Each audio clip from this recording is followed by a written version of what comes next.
दोस्तों, स्वागत है आपका अपने YouTube चैनल में, जहां मैं आपका दोस्त और होस्ट लेकर आ चुका हूं इंफॉर्मेटिव और एंटरटेनिंग वीडियो जिसका टाइटल है अमेजिंग फैक्ट्स अबाउट पोखरा।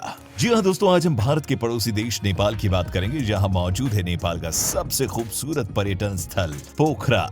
नेपाल की राजधानी काठमांडू के बाद पोखरा नेपाल का दूसरा सबसे खास शहर है, और वो इसलिए क्योंकि जब भी किसी पर्यटन स्थल की बात आती है तो नेपाल के पोखरा का नाम जरूर आता है। ऊंची पहाड़ियां, झील, नदी, झरने और हरे भरे जंगल, प्राकृतिक सौंदर्य से भरपूर जो भी पोखरा को एक बार अपनी आंखों से देख लेता है वो उसका दीवाना हो जाता है। दोस्तों, पोखरा नेपाल का वो शहर है जो अतुलनीय नजारों का भंडार है। यहाँ साल के 12 महीने पर्यटकों का तांता लगा ही रहता है। ये शहर दिन में जितना मन को भाता है, यहाँ की नाइट लाइट पर्यटकों को उससे भी ज्यादा आकर्षित करती है। पोखरा वो शहर है जहाँ आपका परिचय संगीतमय एक ऐसी दुनिया से होगा जहाँ आपके पैर खुद ब खुद थिरकने लगेंगे और रंग बिरंगी रोशनी आपको ऐसा मदहोश कर देगी कि आपको लगेगा मानो कि आप नेपाल के किसी शहर में नहीं बल्कि जन्नत की सैर पर आ गए हो। तो चलिए बिना किसी देरी के आपको भी दिखाते हैं एशिया के स्विट्जरलैंड पोखरा में वो कौन कौन सी जगह मौजूद है जो इसे दुनिया के नायाब शहरों में से एक बनाती है। इसकी शुरुआत होती है फेवा लेक से। दोस्तों, फेवा झील को पोखरा की पहचान और शान भी कहते हैं, जो नेपाल की दूसरी सबसे बड़ी झील भी है। इसके नॉर्थ ईस्टर्न साइड पर खड़े होकर आप इस झील की खूबसूरती का आनंद ले सकते हैं। यही नहीं, इस झील के चारों ओर पर्यटकों के लिए आकर्षण के कई केंद्र ऐसे हैं जिन्हें देखकर कोई भी इस झील का दीवाना हो जाएगा। यहाँ आप झील में बोटिंग करने के साथ इसके किनारे बने कैफे में बैठकर गर्मा गर्म चाय के मजे भी ले सकते हैं। यही नहीं, इस झील का पानी इतना ज्यादा साफ है कि इसके किनारे मौजूद हिमालय पर्वतीय श्रृंखला आपको पानी के भीतर साफ साफ दिखाई देगी। इसी तरह यहाँ मौजूद एक और पर्यटन स्थल है जिसका नाम है देवीज फॉल। इसे नेपाली स्थानीय भाषा में पाटले छांगो भी कहा जाता है। दोस्तों, देवी फॉल एक ऐसा झरना है जो भूमिगत है। इसकी विशेषता यह है कि इस झरने में एक पॉइंट ऐसा भी है जहां पर इसकी धारा अचानक से गायब होकर भूमिगत हो जाती है। यह दृश्य इतना अनोखा होता है कि पहली बार में तो कोई भी इसे समझ ही नहीं पाता। ऐसा लगता है मानो झरना अचानक से गायब हो गया हो। इस झरने की खूबसूरती को देखने के लिए दुनिया भर से पर्यटक यहाँ आते हैं। कहा जाता है कि मानसून के मौसम में यह झरना अपनी चरम पर होता है, जिसके दृश्य अद्भुत होते हैं। इस झरने के बारे में यह भी कहा जाता है कि कभी यहाँ डेविड नाम का एक पर्यटक आया था जो अचानक आई बाढ़ में पैर फिसलने की वजह से उसकी भूमिगत हिस्से में चला गया था। उसे लाख कोशिशों के बाद भी नहीं ढूंढा जा सका। फिर ये मान लिया गया कि झरने के भीतर जाने से डेविड की मृत्यु हो गई होगी।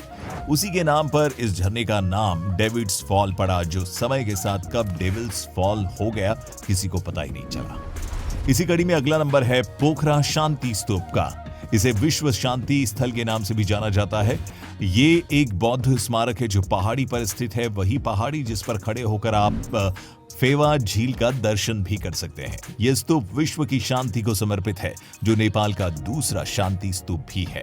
दोस्तों, यहाँ पहुंचना इतना आसान भी नहीं है, क्योंकि इस स्तूप तक पहुंचने के लिए पर्यटकों को हाइकिंग करनी पड़ती है, क्योंकि यह स्तूप 3608 फीट की ऊंचाई पर स्थित है। हालांकि यहाँ पहुंचने के लिए टैक्सी का साधन उपलब्ध है, लेकिन ज्यादातर पर्यटक हाइकिंग करना ही पसंद करते हैं।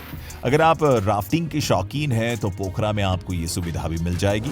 यहाँ की लंबी साफ नदियां और सफेद रेतीले बीच इसे राफ्टिंग के लिए अच्छी डेस्टिनेशन बनाते हैं। राफ्टिंग के साथ साथ पोखरा में लोग कैंपिंग करना भी पसंद करते हैं, जिसके लिए काली गंडकी वो घाटी है जो कैंपिंग के लिए सबसे अनुकूल मानी जाती है। राफ्टिंग कैंपिंग के बाद भी अगर आपका मन ना भरे तो आप पोखरा में मौजूद सारंगकोट हिल भी जा सकते हैं और यहाँ होने वाली पैराग्लाइडिंग का लुत्फ भी उठा सकते हैं। यही वो जगह है जिसके चलते समूचे पोखरा के आसमानों में रंग बिरंगे पैराशूट नजर आते हैं। आपको बता दें कि सारंगकोट हिल को पैराग्लाइडिंग करने के लिए दुनिया के सबसे अच्छे स्थानों में से एक माना जाता है। तो अगर आप भी पैराग्लाइडिंग के दीवाने हैं तो पोखरा आपके लिए बेस्ट जगह साबित होगी। बस ध्यान रहे कि आप अपनी ट्रिप जून से सितंबर के बीच प्लान ना करें, क्योंकि ये मानसून का समय होता है जब सारंगकोट हिल में पैराग्लाइडिंग सबसे खतरनाक होती है। अगर पैराग्लाइडिंग से भी मन ना भरे तो आप पोखरा में मौजूद जीप फ्लायर का आनंद भी ले सकते हैं। वो अनोखा झूला जिसके जरिए आप लगभग समूचे पोखरा को आसमान से देख सकते हैं, क्योंकि इसकी ऊंचाई करीब 610 मीटर है, जहां से समूचे पोखरा के दर्शन होते हैं। दोस्तों, थ्रिल तो तब आता है जब ये फ्लायर 120 किलोमीटर प्रति घंटा की रफ्तार से चलता है, वो भी इतनी ऊंचाई पर। कुछ लोगों को ये मजे देता है तो कुछ लोगों को ये अच्छी खासी सजा भी दे देता है, बिल्कुल वैसे ही जैसे कभी लैंड करा दे वाले इन भाई साहब को मिली थी।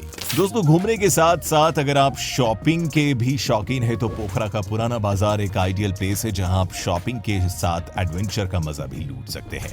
पुराना बाजार रहस्यमयी गलियों से बना हुआ एक ऐसा बाजार है जो आपने पहले कभी नहीं देखा होगा। इस ओल्ड मार्केट में आपको स्थानीय हस्तशिल्प, मोतियों की माला और यहाँ की स्थानीय सांस्कृतिक पोशाक आपका मन मोह लेंगे।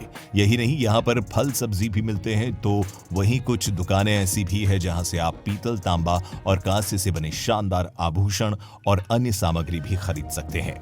पोखरा में मौजूद तिब्बती रिफ्यूजी कैंप भी देखने को और घूमने योग्य है, जहां मौजूद सैकड़ों झंडे बेहद सुंदर और आकर्षक नजारे बनाते हैं। यहां पर भिक्षु भी रहते हैं। दोस्तों, पोखरा कुछ प्राचीन काल मंदिरों के लिए बहुत ही प्रसिद्ध है। पोखरा की सैर के बीच आप यहां कुछ मंदिरों में जा सकते हैं जो आपकी यात्रा को बहुत खास बना देंगे, जैसे ताल बाराही मंदिर। दोस्तों, आप जब भी नेपाल की यात्रा पर जाएं तो ताल बाराही जरूर जाइएगा। ये मंदिर हिंदू धर्म को मानने वालों का एक पवित्र स्थल है जो देवी दुर्गा को समर्पित है। इसके शानदार ढांचे के चलते इसे पिकासो ऑफ पोखरा भी कहा जाता है। यह खास मंदिर पोखरा झील में एक छोटे से द्वीप पर स्थित है। इसका निर्माण 18वीं सदी में हुआ था, जो चारों ओर से झीलों से घिरा हुआ है। यह मंदिर केवल धार्मिक लोगों के लिए ही नहीं, बल्कि यहाँ अन्य धर्मों के पर्यटक भी बिना किसी रोक टोक के आते जाते हैं। चारों ओर से झीलों से घिरे इस मंदिर तक पहुंचने के लिए आपको नाव का सहारा लेना पड़ेगा, जिसमें बैठकर मात्र 10 मिनट के भीतर आप इस मंदिर के दर्शन कर सकते हैं। ताल बाराही के जैसा एक और मंदिर जो पोखरा में बेहद प्रसिद्ध है, उसका नाम है विंध्यवासिनी मंदिर। पोखरा झील के शांत पानी में आपको विंध्यवासिनी देवी का सुंदर मंदिर भी देखने को मिलेगा। ये भगवती की मूर्ति वाला वो मंदिर है जो नेपाल का सबसे पुराना मंदिर भी है। दोस्तों, पोखरा नेपाल की यात्रा पर आए लोग गुप्तेश्वर महादेव गुफा में जाना भी बहुत पसंद करते हैं। इस गुफा में मौजूद एक ऐसा मंदिर है जो भगवान शिव को समर्पित है। इसमें जाने के लिए ऐसी घुमावदार सीढ़ियां बनी हुई है जिसमें जाने के लिए सर को बेहद नीचे झुकाना पड़ता है। इसीलिए कई बार बहुत से भक्त इसके अंदर भी नहीं जा पाते, लेकिन जो लोग इसके अंदर जाने में कामयाब होते हैं उन्हें गुफा के अंदर मौजूद शिवलिंग के दर्शन करने का मौका मिलता है, जिसके बारे में ये मान्यता है कि यहाँ की गई हर मन्नत पूरी होती है। गुप्तेश्वर महादेव की तरह ही महेंद्र गुफा भी है, जो पर्यटन के साथ हिंदू धर्म के अनुयायियों के लिए बेहद खास है। पोखरा शहर को म्यूजियम सिटी भी कहा जाता है, और वो इसलिए क्योंकि इस छोटे से शहर में या फिर दो नहीं बल्कि regional museum, international mountain museum, Annapurna museum और बटरफ्लाई म्यूजियम सहित कई अन्य म्यूजियम भी है। पोखरा की आबादी करीब 5 लाख है। इतिहास की माने तो शहर का जन्म 1344 में हुआ था और यहाँ के पहले शासक राजा कस्की थे, जिनके राज्य में पोखरा समूचे नेपाल का केंद्र भी बनाया गया था। पोखरा के राजस्व की बात करें तो टूरिज्म इस शहर का मुख्य स्रोत है, जिसके द्वारा यह करीब 98% की कमाई करता है। दोस्तों, आपको बता दूं कि भारत के नागरिकों को नेपाल घूमने के लिए किसी भी प्रकार के वीजा की जरूरत नहीं पड़ती है। भारतीय नागरिक साल के 12 महीने जब चाहे नेपाल भ्रमण पर जा सकते हैं। तो अब देर किस बात की, जल्दी से प्लान कीजिए और घूम कर आइए पोखरा। लेकिन उससे पहले वीडियो अगर अच्छी लगी हो तो इसे लाइक जरूर कीजिए, चैनल पर नए हो तो सब्सक्राइब करना ना भूलें, और मिलते हैं एक नई वीडियो में। तब तक के लिए नमस्कार।